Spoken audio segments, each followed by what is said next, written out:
Thanks for tuning back into the channel.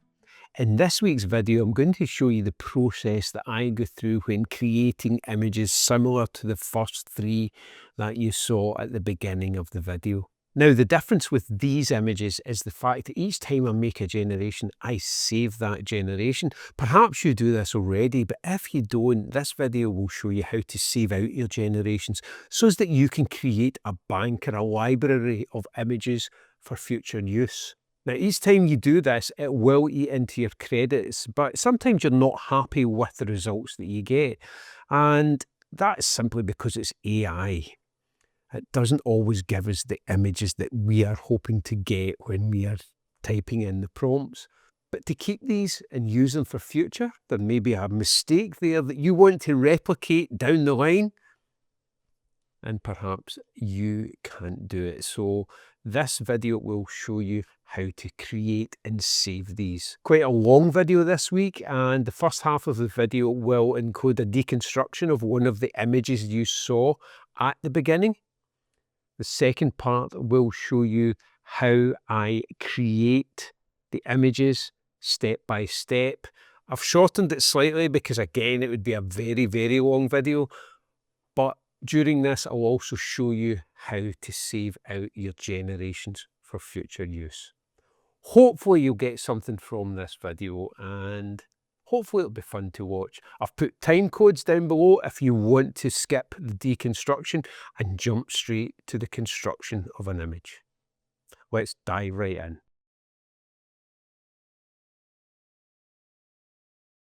This was the starting point. I work with a grey background most of the time, just in case there is any anomalies with this and I don't have any other colours bleeding through. So it's normally a grey background that I work with. And what I'm going to do is turn on each layer and allow you to see it. And if you look at the mask for any of the accompanying layers, most of the time I have used the same brush size, and it's been for this image that size of brush. So each one of the masking areas has been used, and the reason for that is it's just allowing me the same type of blend on each image. So we're going to start this off, and I'm just going to show you every layer as it's built up. And as you're looking at the layer as well, you can see that there is blend modes set for each layer. This layer here, I like the background here and how this has all blended together. So I wanted an even flip. I wanted a mirror view of this. So I copied these three layers together into one layer, and then I simply flipped it and cut it in half. And you can see it's masked out here. Then on top of that, just to fill in layers, there was too much white space up here. I wanted some texture in here. Again, replicated on the other side. Now I've highlighted this one in red. That's the layer for me that I am unsure of. So we may go back down and switch that one off. Then as we scroll through this, the reason that one's highlighted in green, I'll show you later. And then this here, this layer here is simply this layer chopped up and just saved. And I'll show you that as well with another document, again replicated down here. So we start adding in the faces, and as you can see, the image of the woman has been masked out so that I don't have any hard edges down here. This is the same image, only slightly bigger. If I turn that off, you will see you can't really see it until we apply her. And if I turn that off, you'll notice that it does have an effect. And if you look in here, you'll just see the corner of her eye on this layer. Next was this effect here, where I took a circular cutout and placed it at the bottom. Now it's up to you how you build these up. And this, to be honest, was not the order that the image was built up in. This is the final order once I had applied different blending modes to see the effects I get, and that's how it all came about. So then we have this layer here to add more texture and effect. The gold, and you can see the mask is created here. Balance it out with some texture in this side. We then have the fish here, the goldfish here, again replicated, placed in that side. A skull just in here, which you don't really see, but it's still there. Again, more textures, more architectural drawings. This time another face as well, which allowed me to bring out more colours in here. And as you can see, I used a redhead model because I wanted the tones of this to work together. From the original photograph down here, this is the woman's lips cut out and placed over. Then the eyes, and I'm sure you get the idea now. So I'll just turn back on some of the other layers. I'm going to show you this layer in a second. And then up here, this is actually a barcode of my website, GaryMcIntyre.com. More in here, and then just a final filler in here. That's it with this mask. This layer here, the one that I've highlighted in green, and if I select that, you'll see it's set for darker colour just now. And also notice that because I'm working this way, I have auto select layers turned off, and that's so that once the layer's in place, if I don't lock it using the lock up here, I can go in and move it at any point, and I just find it easier myself not to lock them and just turn off auto select. So the reason I moved this one was to let you see just the different effects as it moves up through the layers. Now, because this has got a lot of warm tones in it, I needed a cooler tone just to balance it, and that's too much for me. In there, it's too much. I will move it back to where it was originally, but it's just to show you that if you move these through, you can do quite a bit with them. So I'm just going to drop it there just now, and then simply go Control or Command and Z and put it back to its original default layer, which is down here in with these. Now I could have grouped these together as well, but I wanted you to see how all this came about.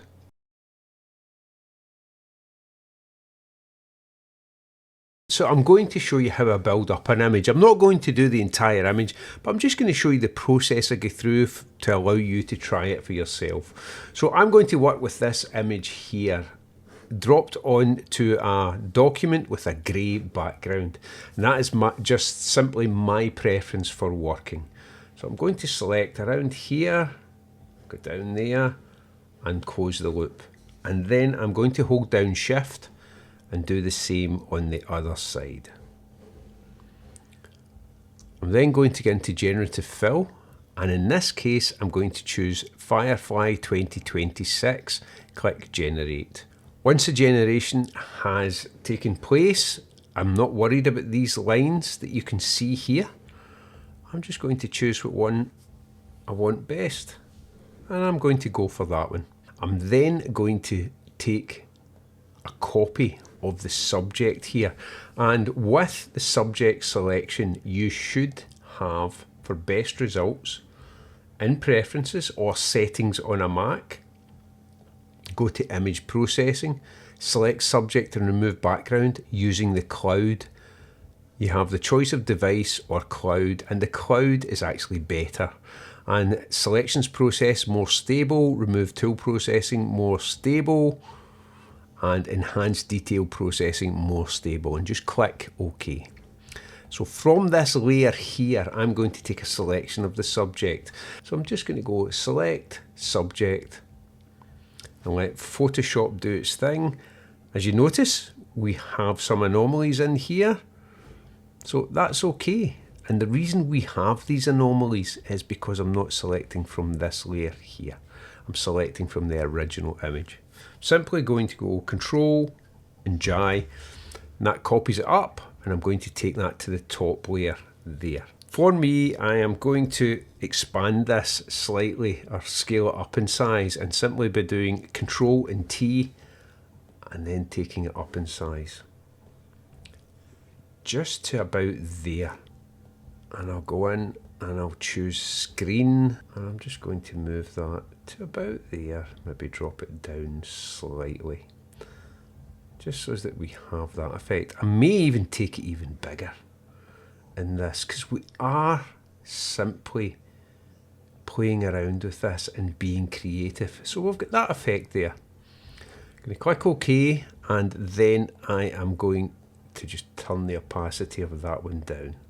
And that I am quite happy with for the start of the image. From this point, I am simply going to, I have a bank of different images that I use, and I'm going to use some of them from the previous image before I start to show you how I generate them. So I'm just going to grab this, drop it in there, move it to the edge, and then I'm going to choose a blending mode for it, one that I feel works with this image. Now we can experiment each time for this, and I think in this case I am going to go for lighting. With this one as well, I'm going to put a mask on it, and I'm going to take the brush, which should still be set to the size that I had previously, and you can set the brush to whatever size you want. So I'm going to do that, and I quite like that effect. So what I'm going to do is I'm going to copy this layer up and then flip it. So I'm going to select the layer, Control or Command and J, and then go Edit, Transform, Flip Horizontal, and we have that effect. Select V in the keyboard, and if I want this to move in exactly the same axis, just hold down Shift. So we now have this as a start, and you can see how the image builds up.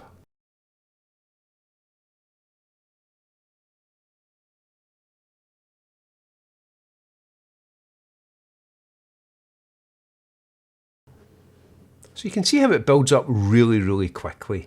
And that's using images that I've created previously. Now, how I work with this so that I create the images is, this document is 1920 by 1080. It's just a small size in this case for YouTube. What I normally do is I'll work in A3 or A4 or even IMAX to create these types of images. And how I do it is I'll go into File, New, and this is the current size of the document I am working on, 1920 by 1080 at 300 ppi and 16-bit. And then I'll click Create with a grey background. And in this case, what I do is I will use the rectangular marquee, select the entire document, get into Generative Fill, and type in what I want to create. And I would change this to Nano Banana Pro, and then click Generate. And for example, if I didn't like that, I just click Generate again. Perhaps I really like this one. What I'll do is I'll grab the layer, take it onto my new document and drop it in place. And then I will go in and choose a blending mode for this. Soft light again.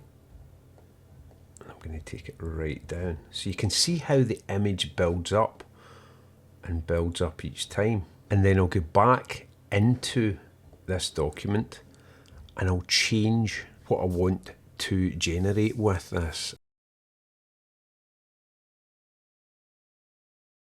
And then I'll grab this again and I'll take it in and I'll place it within the document.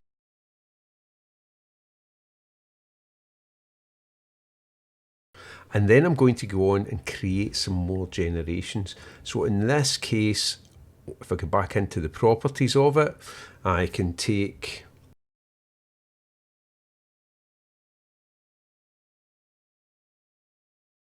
but I've just noticed that that raises her eyebrow slightly. With this as well, I am going to, because I'm working in a mask, I'm actually going to take the size of this down slightly this time. And I'm going to do that so that her eye comes through and we still have the raised area there. There is some anomalies going on down here, which is just that layer there. I'm just going to do that. And we can work with masks right through that, throughout this entire document.